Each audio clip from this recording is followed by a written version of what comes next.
Our next guest is the junior senator from the great state of Kentucky, the bluegrass state, and is the author of this new book right here. It's entitled The Tea Party Goes to Washington. Ladies and gentlemen, please welcome Senator Rand Paul. Here we go.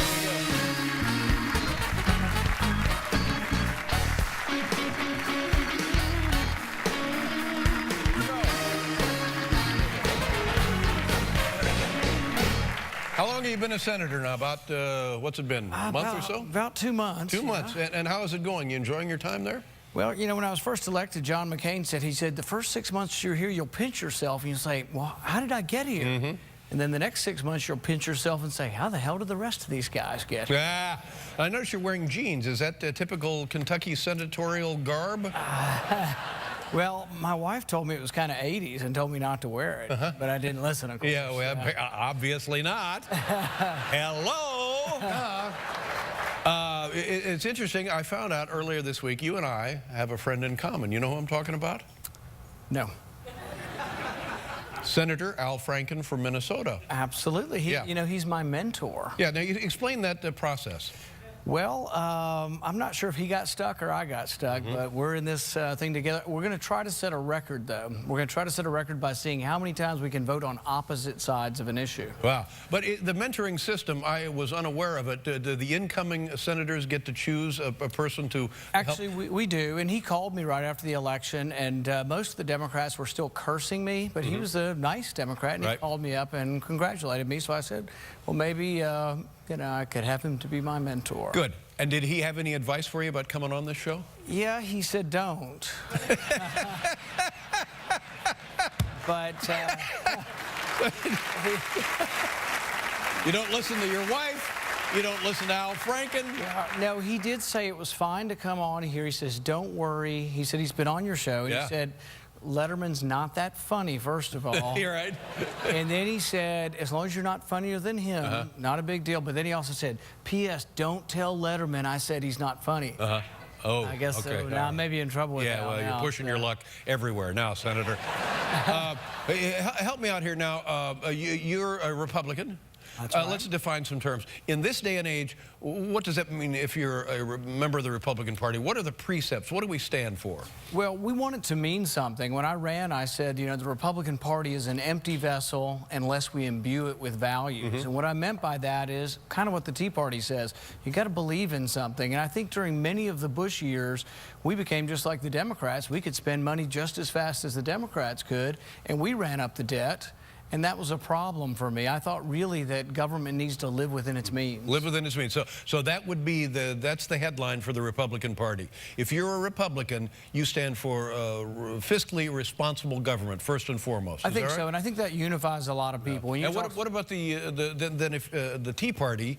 Does that overlap with the Republican precept? Yeah, and the difference is, though, the Tea Party will tell you if you go and interview with them, you have to. You got to go city by city. They're each individual group, and you have to interview with them. If you interview with them, they'll tell you if you don't vote correctly, or if you vote with the Republicans when they're voting to bankrupt the country, we'll bring you home too. They're not very shy about it. So, as a freshman senator, how does that make you feel? Are you comfortable with that kind of pressure? Yeah, because I guess most of my adult life I've been criticizing both parties often for their failure to really rein in spending. Yeah, and so now characterize for us Democrats. Where do they stand fiscally? Well, if Republicans are sometimes spending too much money, Democrats are always spending too much money. So, and we have the debt now. The American debt is what, in $3 trillion?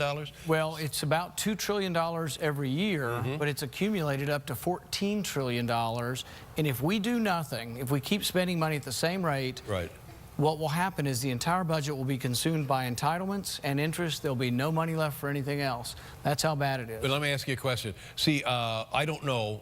I guess it will affect all of us somehow, and it's affecting all of us now, and I'm so dumb I don't know it. But let's just say we kept borrowing money and then get bigger and bigger and bigger and bigger. What will happen?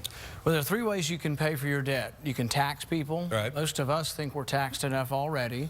You can borrow more money, but we've borrowed $800 billion from China, $700 billion from Japan. What happens is you continue to borrow money as eventually interest rates rise dramatically, and that will affect you borrowing money for your big house and your yacht and your car. Well, I don't have a big house or a yacht. I'm sorry, that was something else. You have a big house in the That was Leno. Leno has the big house in the air.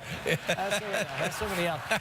But so either you tax people, or you borrow, right, or you simply print the money to pay for your debt. I saw a thing the other day that said that the Republicans are in favor of tax cuts for big corporations and people making a substantially wealthy income. Is that true? Well, I think ultimately, how would that help us with the well, I think ultimately we're for shrinking the public sector and growing the private sector.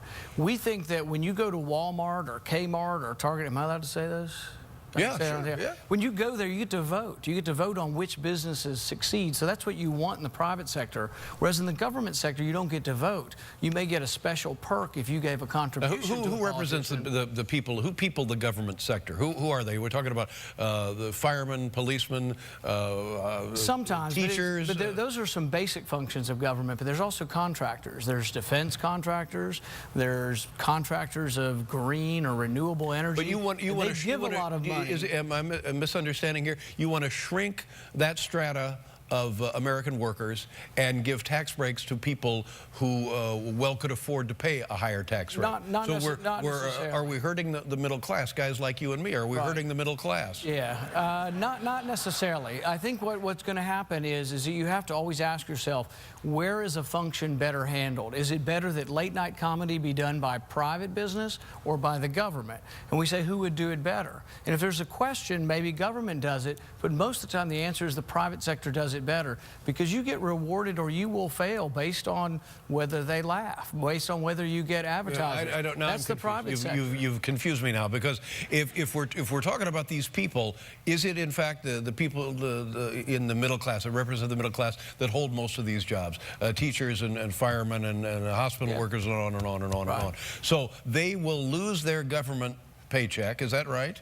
No, I don't think so. I think what we're talking about is we have certain things that government has to do and certain things that private sector has to do. For example, fire protection, we usually say the government can do it. Right. And Army, we usually say the government does it. But there are certain things, late night comedy, being a doctor, being a plumber, that we leave to the private sector. And what my philosophy, or the Republican philosophy, is leave as much of that as you can in the private sector and try to have the public sector only do what it needs to do or what we have to have done in the public sector. Well, you mentioned plumbers, but the plumbers aren't, typically speaking, governmental employees. Exactly.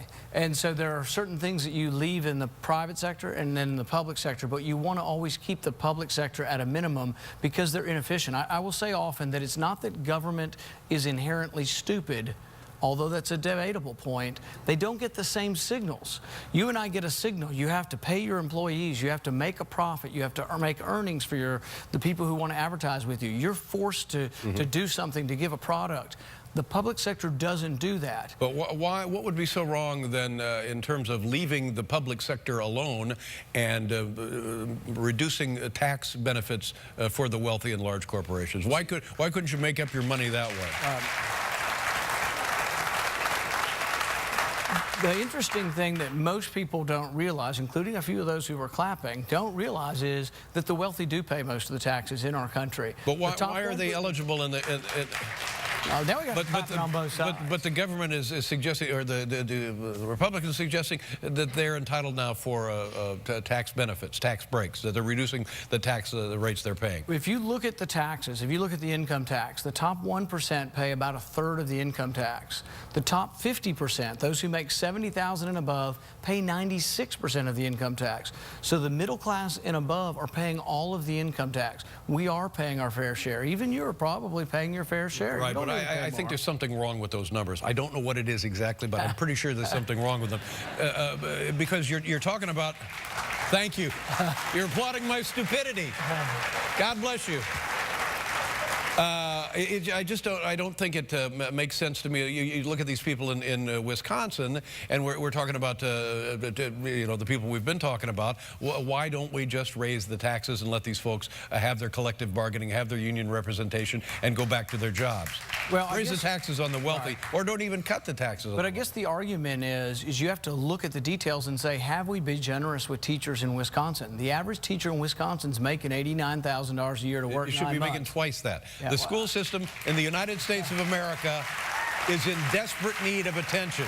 I mean, we agree on that. Well, the school system is bereft. It needs attention. It is fallen behind. We are embarrassingly trailing other nations in terms of public schools. Yes, we can agree. We can agree to the problem, but here's the rub.